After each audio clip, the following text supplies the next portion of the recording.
morning. Good morning, good morning. Good morning, everyone.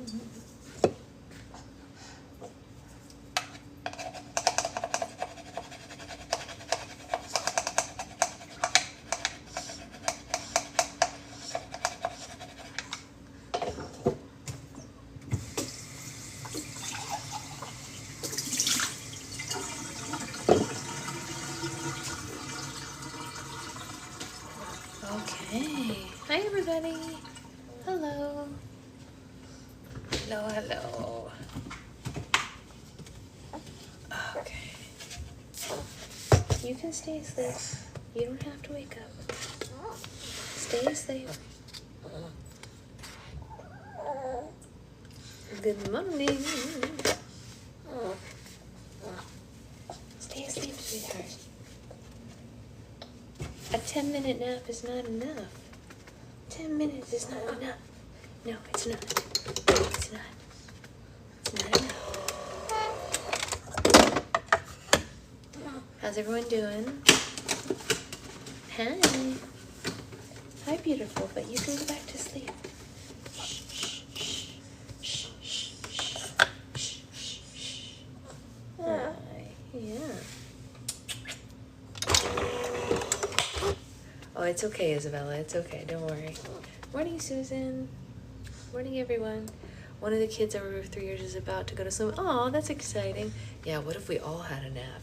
Swim was fun. I've never been to the Chicago one. I've only been to New York and LA.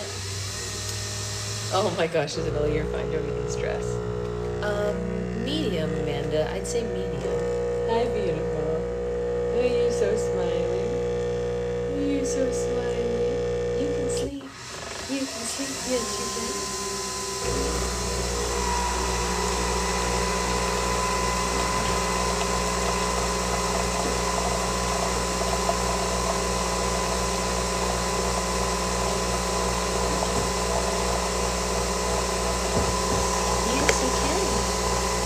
How old are your babies, Taylor? I understand. Even though they're not mine, some of the kids that I used to nanny, hi, beautiful, are like college age now, and it breaks my freaking heart. One of the kids that I nannied literally turned 20 in April. She turned 20, you guys. 20 years old. I heard that, Roxy. Yeah, it should be interesting. 20. Unacceptable. I messaged her on her birthday and I was like, girl, what is going on? And she was like, I know. Can you believe it? Can you believe it? Yeah. Yeah. She's the oldest of my littles, huh? Yeah, she's 20. She's 20.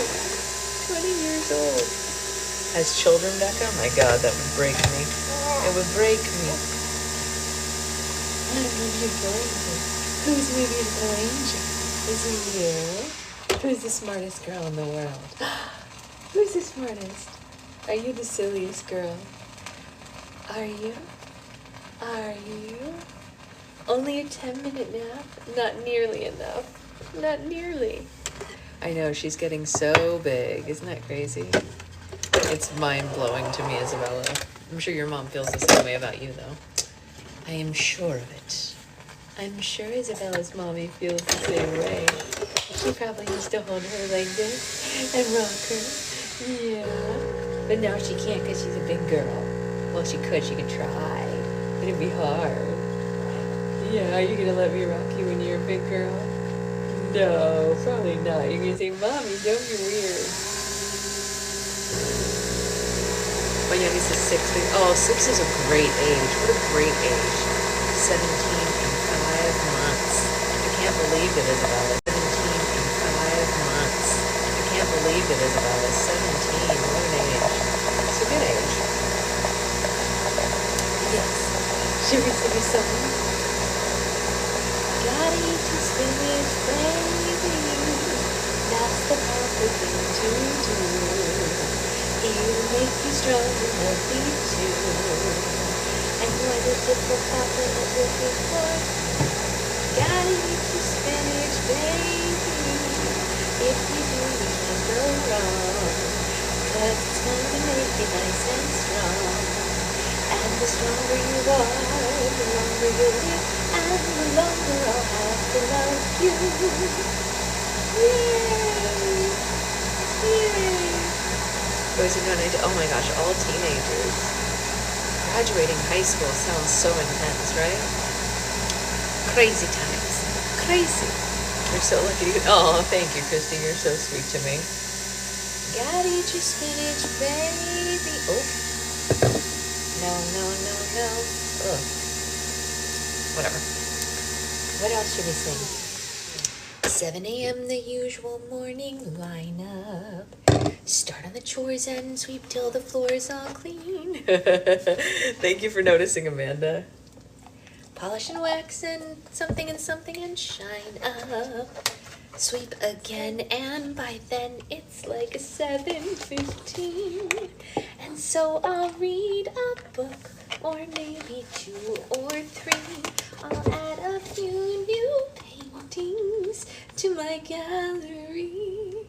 Yeah, we will. My nephew, who I partially raised, Jen, are you brokenhearted? I mean, like, does it just blow your mind and also your heart all at the same time? That's how I felt when my kids got up at 6 a.m. on Memorial Day weekend. You said, no, thank you. You thought she was going to slap me. She might. She started to do the, like, grab your lip thing. Yeah, only 7:15. She started to do the grab your lip thing when she's feeding sometimes now. So she'll, like, dig her little razor nails into my lip. Did your guys' kids do that? I'm like, why? Why?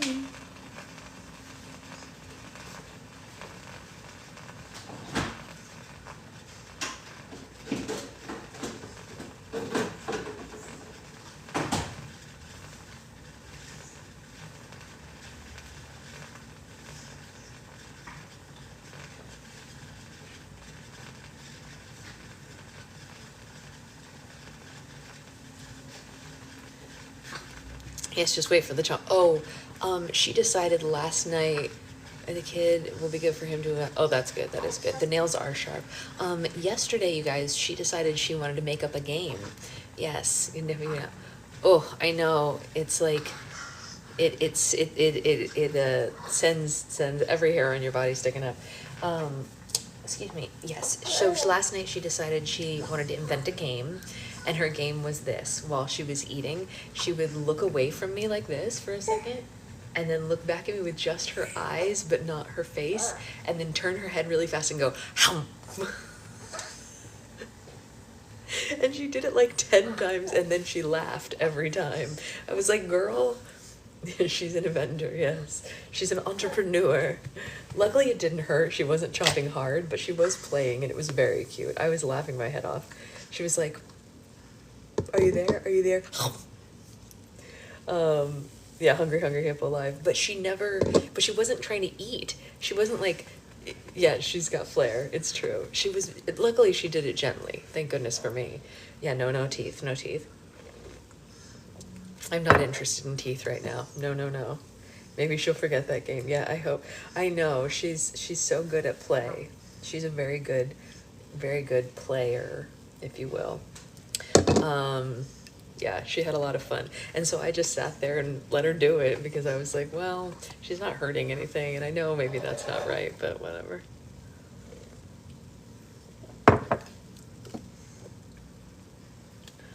Oops. Oh, why am I making such a mess today? Can you tell me, sweet girl, why mommy's making such a mess? Do you have any idea what is wrong with mommy? Do you have any idea what's wrong with mommy?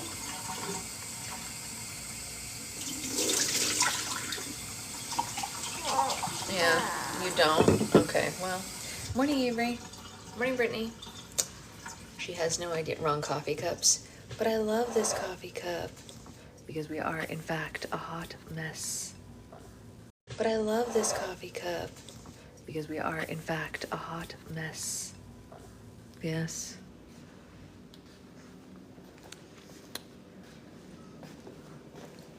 Not excited about teeth. Not excited. No. Teeth. No. Well, my sweet girl, I really thought that you were gonna sleep a little longer. Do you want out and go in your bouncy since you did not sleep a little longer? Is that what you would like to do? And you can come back in here in a little bit if you get sleepy again. Your leg is caught in the sling. Your leg is caught. There we go. Is that better? Is that better? Hey, hey, look at mommy. Look at mommy, sweet girl. What are you looking at, the rainbow? You like the rainbow? Mommy likes the rainbow too, but maybe you could look at mommy. What do you think? Hey, hey, hello, hello. 5 minutes since you aren't interacting with, yeah, truly. Hey, hello. Want to look at mommy? Hi, I'm here. Hey, it's me, your mom, from such hits as Please Don't Bite Me and Would You Like to Take a Nap? Morning, you guys. I'm Scarlett. Oh, really? Ooh, don't tell me that, right? Please. That's not what I need to hear right now. Yikesers, bikesers. Okay, do you want to look at mommy? Hello. Hi. It's me, your mom. Okay. Yeah, hi. She's gonna punch me. She is 4 months old, Abby. 4 months old. Okay, here you go. Ready? 1, 2, boom.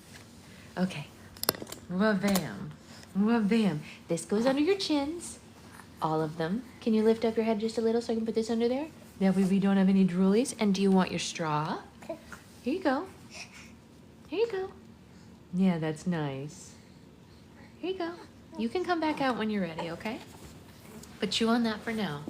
All of them. Listen, we don't judge, but she does have more than one. And look, I love all of them. I made all of them myself. She wasn't born with those chins. We made those later, huh? Ah, ah. Oh, she's definitely getting coordinated. The Waiata energy is strong with this one. Oh, thank you, Alicia. That's very sweet of you to say. You know what? Even if she was born with them, you still made them. True. That's a very good point. Just had to set the whole spay appointment for. Oh. You know, it's a good thing, even though it breaks our heart to see it happen. Yes, the chins and the rolls. She's got croissant legs, and it's all I've ever wanted. Little croissant legs to nom nom nom. All right, should we read while you're nomming on your straw because you're a happy girl right now? All right, we are going into part 2. Did you see this mouse on here? Isn't this mouse cute? Hey, sweetheart, look at mommy. Or the beloved tripod. Fine, look at your beloved tripod. I have to tell you all, she has started to read. And of course, I know she can't actually read because she's a 4-month-old, but because she sees me read every day, if you put a book in front of her like this, she'll go, yeah. She reads her books to us now. And if you try to read over her, no, don't do that. Do not read over her when it's her book. She wants to read it to you, not vice versa. It's so cute. We got 2 videos of it and it just like, I almost cried. It was the cutest thing I've ever seen. You like to read, don't you, sweetheart? And sometimes she'll get to the end of a page, like what she thinks is the end of a page. So she'll do a couple things and then she'll look at you like, are you gonna turn the page? Or like, are we just gonna sit here and stare at this? And you're like, so sorry. And you turn the page for her and then she starts reading again.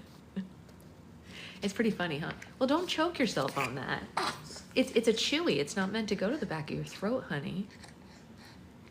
It's very cute, you guys. It's very cute. You know what I think? Yeah, she's looking to. That's right. I was thinking maybe I'll take one of the videos and I'll just put one of those blur things over her face so you guys can see it. You know. Yeah. You're a smart girl, aren't you? Well, don't throw it.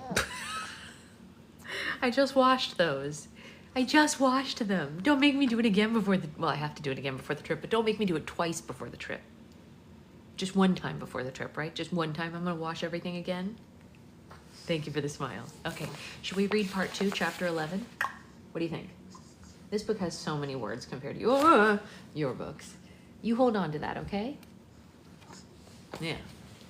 She is a baby genius. It's very funny. My husband, I forgot to tell you guys this, my husband has trained her by accident to want to give cheek kisses to us. So when he is, yeah, how about 3 times? Yeah, for real.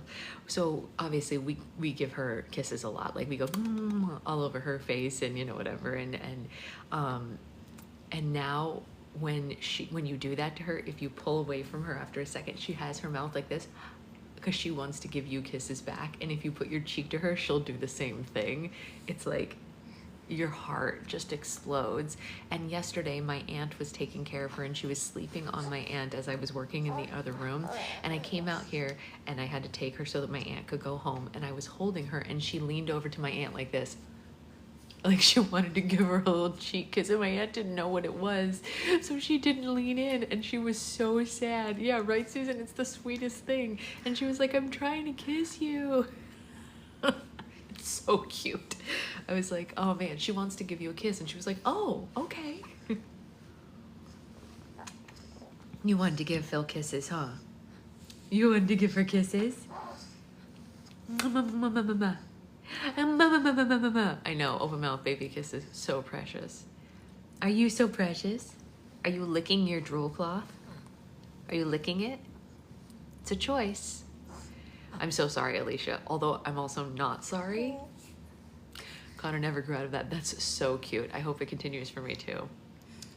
The drool cloth is yummy. Okay, live your life, I guess. Chapter 11, shall we? Shall we?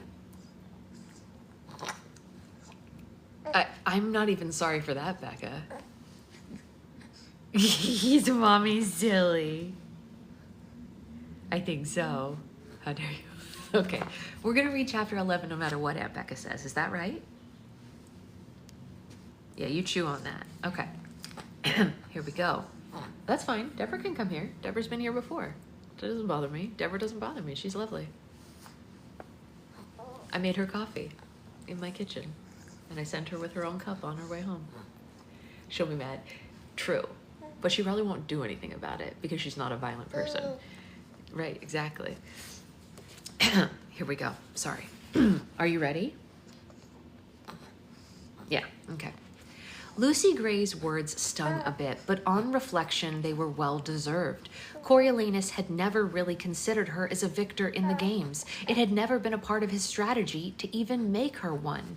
He had only wished that her charm and appeal would rub off on him and make him a success. Even his encouragement to sing for sponsors was an attempt to prolong his attention, the attention that she brought him. It's true. I do tell Becca that she probably shouldn't have more because 4 is pretty much enough in this economy. If we lived in Italy on a farm, I would tell Becca to have as many as she wanted, but we don't. Yet. Mostly because of your dad's job. If your dad had another job, we might peace out tomorrow. Yeah, it's true. It's true, Becca. You probably would. You're just getting exponentially more every time. Only a moment ago, her healed hands were good news because she could use them to play the guitar on interview night, not to defend herself from attacks in the arena. Ellie wants a sister only. Sloth. Only if Becca can promise her a sister. No more brothers. The fact that she mattered to him, as he claimed in the zoo, only made things worse. He should have been trying to preserve her life, to help her become the victor, no matter the odds. I meant what I said about you being the cake with the cream, Lucy Gray said. You're the only one who even bothered to show up. Well, you and your friend Sejanus, you two acted like we were human beings, but the only way that you can repay me now is if you help me survive this thing. I agree. Stepping up made him feel a little bit better. From now on, we're in it to win. Lucy Gray reached out. Will you shake on that? Coriolanus gave her hand a careful shake. You have my word. The challenge energized him. Step 1, think of a strategy. Step 1, I think of a strategy. We think of a strategy, she corrected, but she smiled and bit into the sandwich. We think of a strategy. He did the math again. Well, you've only got 14 competitors left, unless they find Marcus. If you can keep me alive for a few more days, I might just win this thing by default. Coriolanus looked around the hall at her broken, sickly competitors draped in chains, which encouraged him until he admitted that Lucy Gray's condition wasn't much better. Still, with Districts 1 and 2 out of play, Jessup watching over her, the new sponsorship program, her odds were vastly improved from what they had been when she arrived in the capital. Perhaps, if he could keep her fed, she could run and hide somewhere in the arena while the others fought it out and starved to death. "I have one thing to ask," he said. "If it came to it, would you kill someone?" Lucy Gray chewed, weighed the question. Maybe in self-defense." "It's the Hunger Games. It's all self-defense," he said. "But maybe it's best if you run away from the other tributes and we get you sponsors for food. Wait it out a bit." "Yeah, that's a better strategy for me," she agreed. "Enduring horrible things is one of my talents." A dry bit of bread set her to coughing. Coriolanus passed a water bottle from his book bag. "They're still doing interviews, but it's on a voluntary basis. Are you up for it?" "Are you kidding? I've got a song that was made for this whiskey voice," she said. "Did you find me a guitar?" "No, but I will today," he promised. "Someone must have one that I can borrow, and if we can get you some sponsors, it will go a long way towards getting you that victory."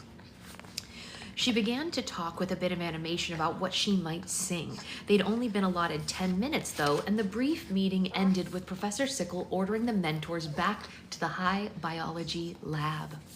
Following what had to be heightened security measures, the peacekeepers escorted them, and Dean Highbottom checked off their names as they filed to their places. The able-bodied mentors of the dead and missing tributes, including Livia and Sejanus, already sat at the lab tables, watching Dr. Gall drop carrots into the rabbit's cage. Is it breaking up for anyone but Samantha? I can restart if I need to. If it's just you, Samantha, you might go out and come back in. Apparently it's also glitching for her. That's what she said to you, Samantha. Did you hear? She said it's also glitching for her, so I just need to restart my life. What do you think of that? What did you do with your straw? Oh, here it is. Here it is. You can grab it. There you go. Absolutely not. Absolutely not. Are you happy with Mommy the way she is? Even though she's so silly? Huh? Harsh. Yeah? That's it? That's all you have to say? That's true, Becca. Kind of like my name is Memory. Okay. Oh, sorry. I missed a line. Coriolanus' skin broke into a sweat at the sight of her, so close and so crazy. Hippity-hoppity, carrot or stick, everyone's dying and you're... She turned to them expectantly, and everyone but Sejanus averted their gaze. Feeling sick, said Sejanus. Dr. Gall laughed. It's the compassionate one. Where's your tribute, boy? Any idea? Capital News had continued to cover the manhunt for Marcus, but it was less frequent now. I know, me too, Naisa. The official word was that he was tracked down in the remote level of the transfer, where he would be apprehended soon. The city had relaxed, and the general consensus being that he either died or would be captured at any moment. At any rate, he seemed more bent on escaping than rising out of the transfer to murder innocent capital citizens. Well, he's possibly on his way to freedom, said Sejanus in a strained voice. Possibly captured, possibly under wraps, possibly injured and hiding, possibly dead. I have no idea. Do you have any idea? Do you have any idea?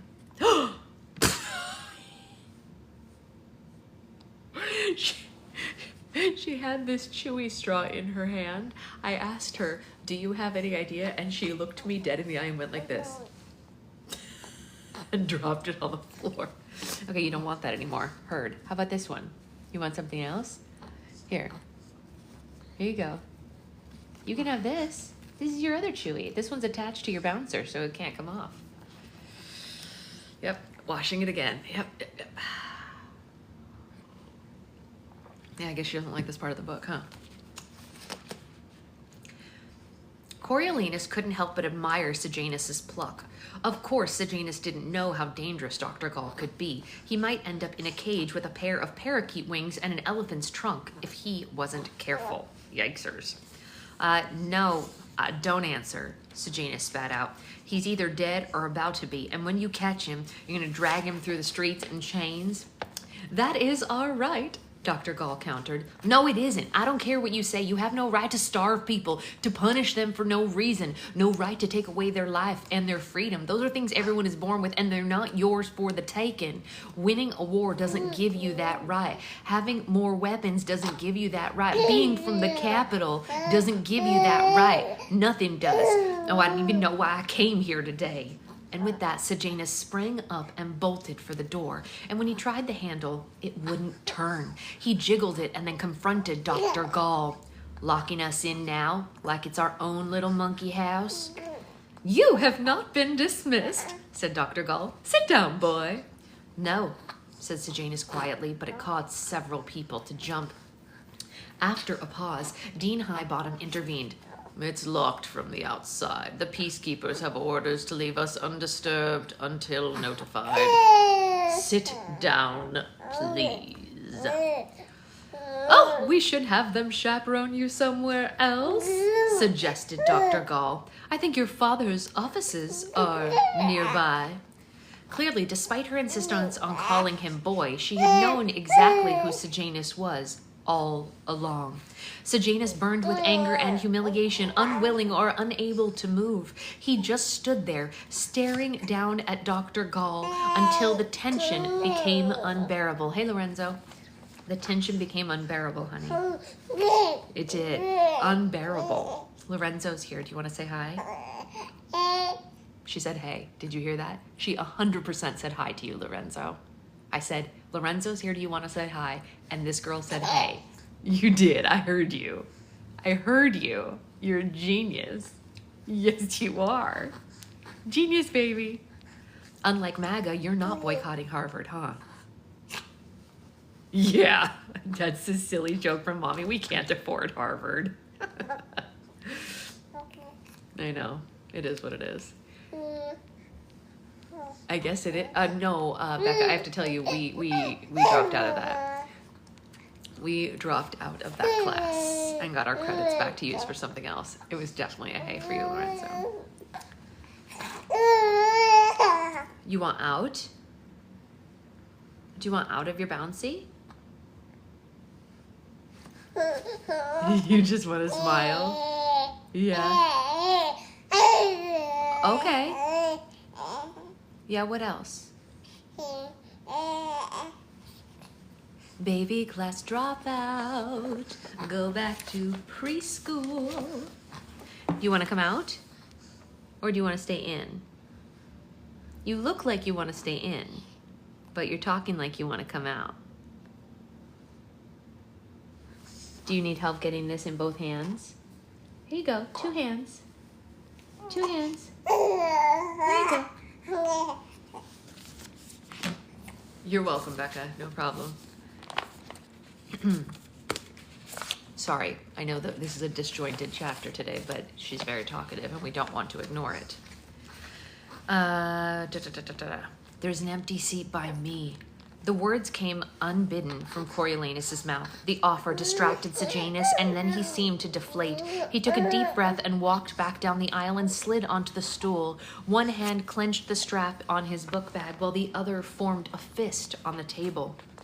Coriolanus wished that he'd kept quiet. He noticed Dean Highbottom giving him a quizzical look and busied himself by opening his notebook and uncapping his pen. Your emotions are running high, Dr. Gall told the class. I understand, I do, but you must learn to harness and contain those emotions. Wars are won with heads, not hearts. I thought the war was over, said Livia. She seemed angry too, but not in the same way that Sejanus was. Coriolanus guessed that she was just peeved about losing her strapping young tribute. All right, bye, Naisa. See you later. Did you? Even after all you experienced in the arena? Asked Dr. Gall. I did, interjected Lysistrata. And if the war is over, then technically the killing should be over too, shouldn't it? I'm beginning to think it'll never be over, conceded Festus. The districts are always going to hate us, and we're always going to hate them. Yeah. I think you might be onto something, said Dr. Gall. Let's consider for a moment that war is a constant. The conflict might ebb and flow, but it will never really cease. Then what should be our goal? You're saying it can't be one? Says Lysistrata. Let's just say it can't be one, said Dr. Gall. What is our strategy then?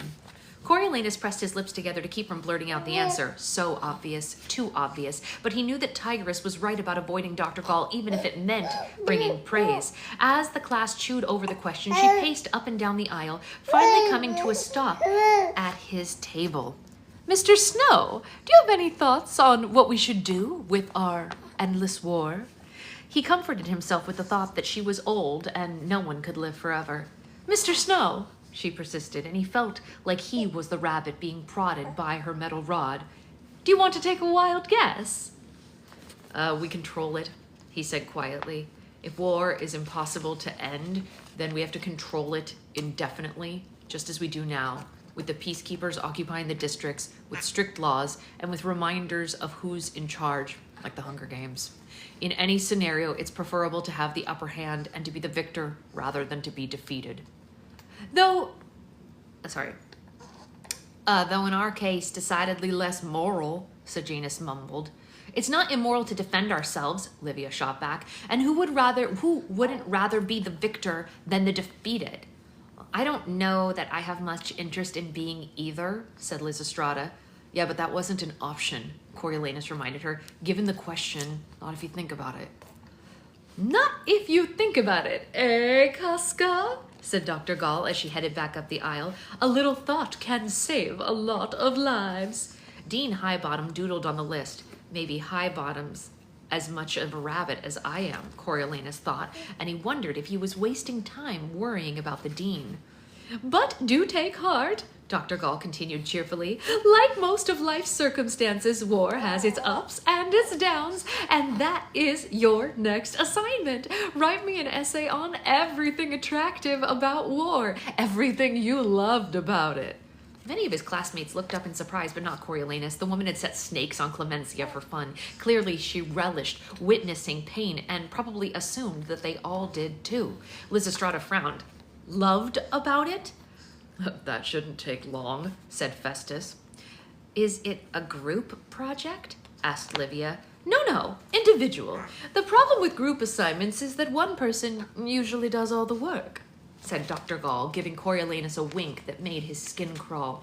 But do feel free to pick your family's brains. You might be surprised. Be as honest as you dare, and bring them to Sunday's mentor meeting. She pulled some more carrots out of her pocket and turned back to the rabbit and seemed to forget about them. When they were released, Sejanus followed Coriolanus down the hall. You gotta stop rescuing me. Coriolanus shook his head. I can't seem to control it. It's just like a tick. I don't know what I'd do if you weren't here, Sejanus' voice dropped. That woman is evil. She should be stopped. Coriolanus felt any attempt to dethrone Dr. Gall would be futile, but he adopted a sympathetic manner. Well, you tried. I failed. I just wish that my family could go home, back to District 2 where we belong. Not that they want us there, said Sejanus. Being capital is just going to kill me. It's a bad time, Sejanus, with the games and the bombing. No one's at their best. Don't do anything rash like running off. As Coriolanus clapped Sejanus on the shoulder, he thought, I might need a favor someday. Are you saying hi to Ray? Ray is here. You want to say hi to her? Yeah, hi. Here you go. Here, take this. Take this. You got it. Running off where and how and with what, said Sejanus, but I really do appreciate your support. I wish I could think of some way to thank you. There was actually something that Coriolanus needed. You don't happen to have a guitar that I could borrow, do you? The Plinths did not. So he devoted the rest of Wednesday afternoon to fulfilling his promise to Lucy Gray. He asked around in school, but the closest thing he got was a maybe from Vispania Sickle, the mentor of the District 7 boy, Treach, who juggled walnuts in the zoo. You want out? You want out? Yeah? You want me to put you back in your sling so you can take a nap? You do need it. You need a nap, huh? Should we reconfigure this so that you can get a nap? Is that what we should do? Should we stand up so you can nap standing because you don't want to nap sleeping, sit down anymore? Is that what you need? Yeah. Okay, you think it is. Yeah. Okay, come here, my angel. You're getting so big. We didn't tell everybody that you are almost 14 pounds now, huh? Yeah, we didn't tell them that. You're almost 14 pounds. Yeah, almost. You're getting to be a big girl, huh? Yeah. Not quite 14 pounds, but almost. Yeah, that's what's going on, huh? Big girl. Big girl. Yeah. Yeah.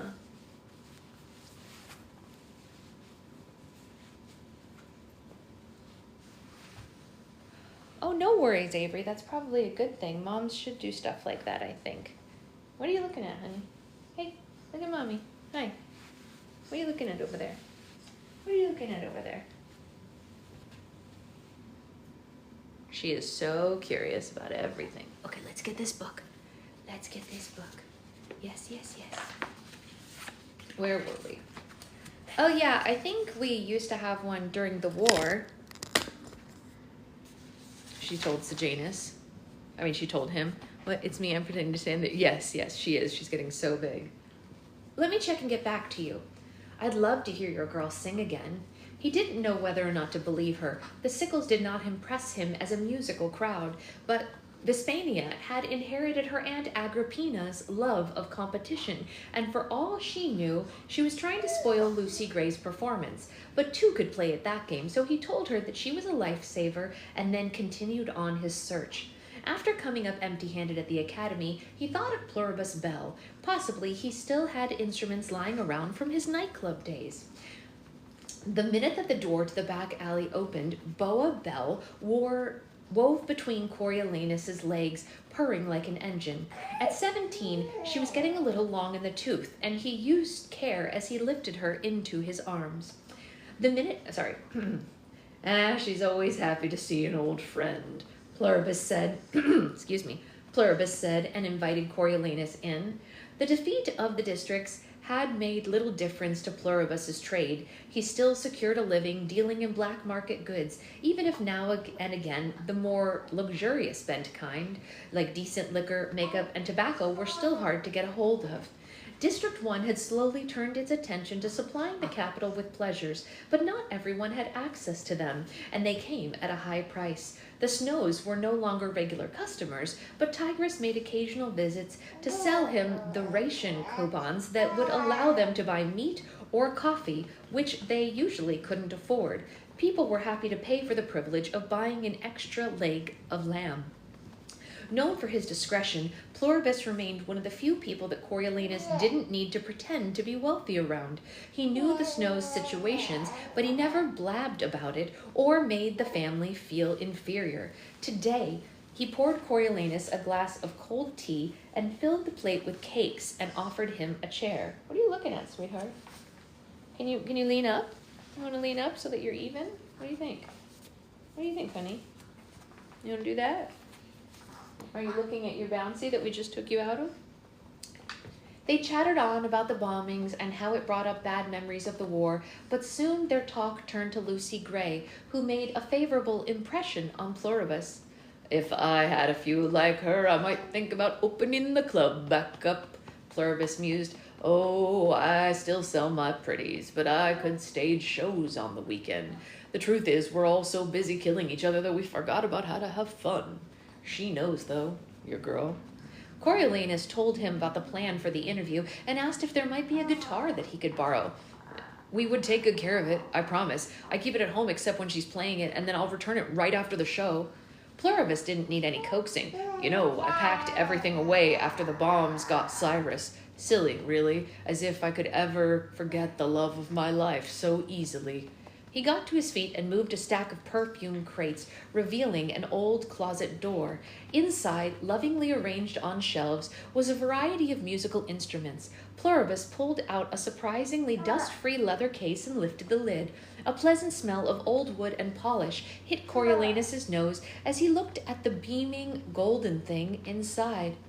The body was shaped like a woman's, and 6 strings were running up along the neck to the tuning pegs. He strummed it lightly with his finger, and even though it was badly out of tune, the richness of the sound went right through him.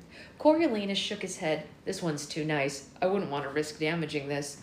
I trust you, and I trust your girl. Kind of like to hear what she does with it. Pluribus closed the case and held it out. You take it, and you tell her I've got my fingers crossed for her. It's good to have a friend in the audience. Coriolanus took the guitar gratefully. Well, thank you, Pluribus. I hope you do reopen the club. I would be a steady customer. Just like your father, Pluribus said with a chuckle. When he was about your age, he used to close down this place every night with that rascal Casca Highbottom. Every part of that sounded nonsensical. His stern father, so humorless and strict, living it up at a nightclub, and, with of all people, Dean Highbottom. He'd never heard them mentioned together, although they were about the same age. You're kidding, right? Oh no, they were a pair of wild things, said Pluribus. But before he could elaborate, he was interrupted by a customer. With great care, Coriolanus carried his prize home and laid it on his dresser. Tigress and the grandmamma oohed and awed over it, but he couldn't wait to see Lucy Gray's reaction. Whatever instrument she'd had back in District 12 could never compare with Pluribus's. This is the Ballad of Songbirds and Snakes. His head ached enough to go to bed at sundown, but it took a while for him to fall asleep, so preoccupied was he with the relationship between his father and, quote-unquote, that rascal Casca Highbottom. If they had been friends, as Pluribus had suggested, none of the goodwill remained. He couldn't help thinking that however close they had been during their clubbing days, things hadn't ended well. As soon as he could, he would press Pluribus for more details. The next few days gave him no such opportunity, though, as they were devoted to readying Lucy Gray for her interview, which had been set for Saturday night. Each mentor tribute pair had been assigned to a classroom to work in. 2 peacekeepers were on guard, but Lucy Gray had been freed both of her chains and her cuffs. Tigress had provided an old dress of hers, saying that if Lucy Gray was willing to trust her, she would wash and iron her rainbow ruffles for the broadcast. Lucy Gray hesitated, but when he gave her Tigress's other gift, a small cake of soap shaped like a flower and smelling of lavender, she had him turn his back while she changed. Are you drooling on Mommy? Oh, big time. Big time drooling on Mommy. Such drool. Such drool. Must fix the incredible amount of drool. Yeah, such drool. Are we drooling? Yeah, we're drooling, huh? Are we drooling? Can we get... Yeah, I know. But could you need a nap? You want to take a nap? Maybe a nap. Yeah. What do you think? Maybe a nap. Yeah. The loving way she handled the guitar as if it were a sentient being, gave him a hint of a past so unlike his own that he had trouble imagining it. She took her time tuning the instrument and then played song after song, seemingly as starved for the music as the meals that he brought her. He pumped her with all the food that they could spare, along with bottles of tea sweetened with corn syrup to soothe her throat. Her vocal cords were much improved by the time the big night arrived. The Hunger Games, a night of interviews, kicked off in front of a live audience in the Academy Auditorium while broadcast throughout Pan Am. Hosted by the clownish Capital TV weatherman Lucretius Lucky Flickerman. Oh, do you hear that? Lucretius Lucky Flickerman. Common last name? I doubt it. It seemed both glaringly inappropriate and surprisingly welcomed on the heels of all the killings. Lucky was dressed in a high-collared blue suit with rhinestone accents. His gelled hair was dusted in a coppery powder, and his mood could only be described as merry. The back curtain of the stage, resurrected from old pre-war productions, depicted a starry sky and twinkled accordingly. After a jaunty rendition of the anthem played, Lucky welcomed the audience to a brand new Hunger Games for a brand new decade, one in which every capital citizen could soon participate by sponsoring the tribute of their choice. In the chaos of the past few days, the best Dr. Gull's team had been able to do was offer 6 basic food items that the sponsors could send the tributes. You're wondering, I hear you thinking, what's in it for you? Chirped Lucky. And then he explained the gambling, a simple system with win, place, and show options familiar to those who played the ponies before the war. Anyone who wanted to send either a monetary gift or to feed the tribute or place a bet on one needed only to visit their local post office where staff would be happy to help. Starting tomorrow, they would be open from 8 in the morning until 8 at night, giving people time to place their bets before the Hunger Games kicked off on Monday. And after he introduced the new wrinkle in the games, Lucky had little to do but read the cue cards with the material that wrapped around the interviews. But he managed to work in a few magic tricks, like pouring different colored wine from the same bottle to toast the Capitol and have a pigeon fly out of his bell-shaped sleeve. Hi, what are you doing, honey? You're drooling all over Mommy? Are you okay so drooly? You don't want to take a nap? It would be so nice if we took a nap. So nice. You need a nap, honey. Yes, you do. You really do. You are very in need of a nap. You are very in need of a nap. You are. Here, you have this for your droolies. Yeah. You're very in need of a nap. My sweet angel, I know. You need a nap. You need a nap. You need a nap. Let's see, where were we? Sorry, guys. Let's see. Of the mentor tribute pairs who were capable of participating, only half had something to present. Coriolanus asked to go last, knowing nothing could compare with Lucy Gray and wanting to be the closer for effect. The other mentors offered up background information about their tributes while trying to throw in something memorable and urging the public to sponsor them. To demonstrate his strength, Lysistrata sat primly in her chair while Jessup lifted her over his head easily. Io Jasper's District 3... Sorry, that was Jessup, not Jasper. Io Jasper's District 3 boy, Cirque, said that he could start a fire with his glasses, and she, with her scientific know-how, suggested various angles and time of day that would facilitate the task. Snooty Juno Phipps admitted that she had been disappointed to get Tiny Bobbin. Didn't a Phipps, a member of a founding family of the Capitol, deserve better than District 8? But he'd won her over when he told her 5 different ways that he could kill someone with a sewing needle. Coral, Festus's District 4 girl, made a case for her ability to handle a trident, a weapon that was typically available in the arena. She demonstrated with an old broomstick while wielding it in a sinuous fashion that left little doubt of her expertise. The dairy heiress, Domita Wimswick, familiarity with cows turned out to be an asset. Bubbly by nature, she got her muscular District 10 tribute, Tanner, so engaged in talking about slaughterhouse techniques that Lucky had to cut them off when they ran over. Arcane had been wrong about the appeal of that topic because Tanner garnered the most applause of the evening so far. Coriolanus listened with one ear as he prepared to take the stage with Lucy Gray. Felix Ravenstill, the president's grandnephew, was trying to make an impression with the District 11 girl, Dill, but Coriolanus couldn't figure out his angle because she'd become so sickly that even her coughs were barely audible.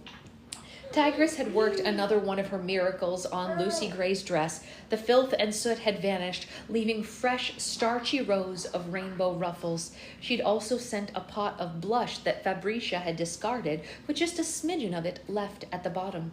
Scrubbed clean with rouge, cheeks, and lips, she piled her hair on top of her head as it had been for the reaping. Lucy Gray looked, as Pluribus had said, like someone who still knew how to have fun. "I think your odds are getting better by the minute," said Coriolanus, adjusting the hot pink rosebud in her hair. It matched the one in his lapel, just in case anyone needed a reminder of who Lucy Gray belonged to.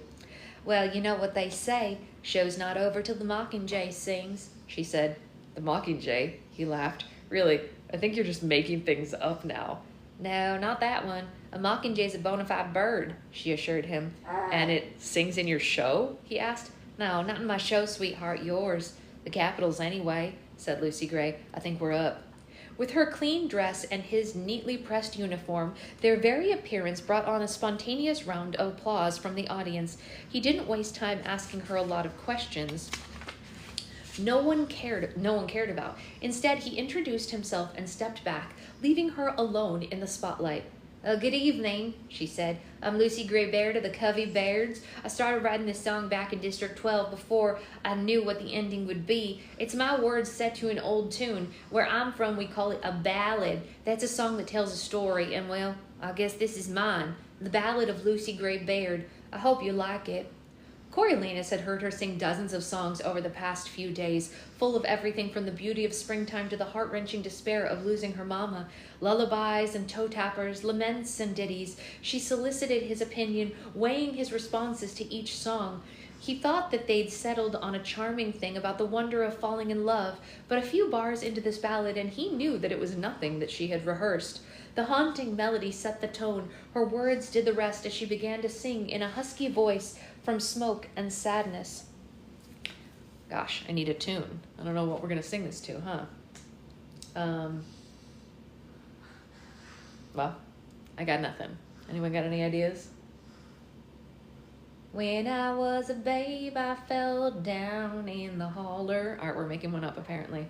When I was a girl, I fell right into your arms. We fell on hard times and we lost our bright color. You went to the dogs and I lived by my charms. I danced for my dinner, spread kisses on like honey. You stole and gambled and you said that you should. We sang for our suppers and we drank up all our money. Then one day you left saying I was no good. Well, alright, I'm bad, but then you're no prize either. I don't know what this is. Yeah, it does make sense now, right? I'm just going to read the rest of the lyrics. I can't make up another tune. I got nothing in my head. Alright, I'm bad, but then that's nothing new. You say that you won't love me, but I won't love you neither. Just let me remind you who I am to you. 'Cause I'm the one who looks out when you're leaping. I'm the one who knows how you were brave. And I'm the one who heard what you said sleeping. And I'll take that and more when I go to my grave. It's sooner than later, I'm 6 feet under. It's sooner than later you'll be alone. So who will you turn to tomorrow, I wonder? When the bell rings, lover, you're on your own. And I'm the one who you let see you weeping. I know the soul that you struggle to save. Too bad that I bet you lost the reaping. Now what will you do when I go to my grave? You could hear a pin drop in the auditorium when she's finished. There were a few sniffles, some coughing, and finally Pluribus's voice shout out, "Bravo!" from the back of the auditorium, and thunderous applause followed. Coriolanus knew that this had hit home, this dark, moving, far too personal account of her life. He knew the gifts would pour into the arena for her, that her success, even now, reflected back on him, making it his success. Snow lands on top, and all of that. He knew that he should be elated at this turn of events, and jumping up and down inside while presenting a modest and pleased front. What he really felt was jealousy. Eesh. All right, well, I know we only got through one chapter today, but she had a lot to tell you guys, and now she has finally fallen asleep, but I have to get to work because I have a lot to still do before we peace out for our vacation. So I'm going to get to work, and I've got some neck creep happening. But I will see you all later, possibly, who knows, definitely tomorrow morning for sure. And look out on Patreon. There's going to be a lot of posts over the next couple of days about things that are going to be happening all summer, fun stuff, all sorts of good stuff, and new things like Jen's idea for the blind box. What a great idea. Super genius. I already told Secret Husband about it last night, and he was like, we'll go around and we'll get them from every store so that it's a variety and stuff. So it's going to be a lot of fun. Yeah, we're going to have a good time. All right, see you guys later.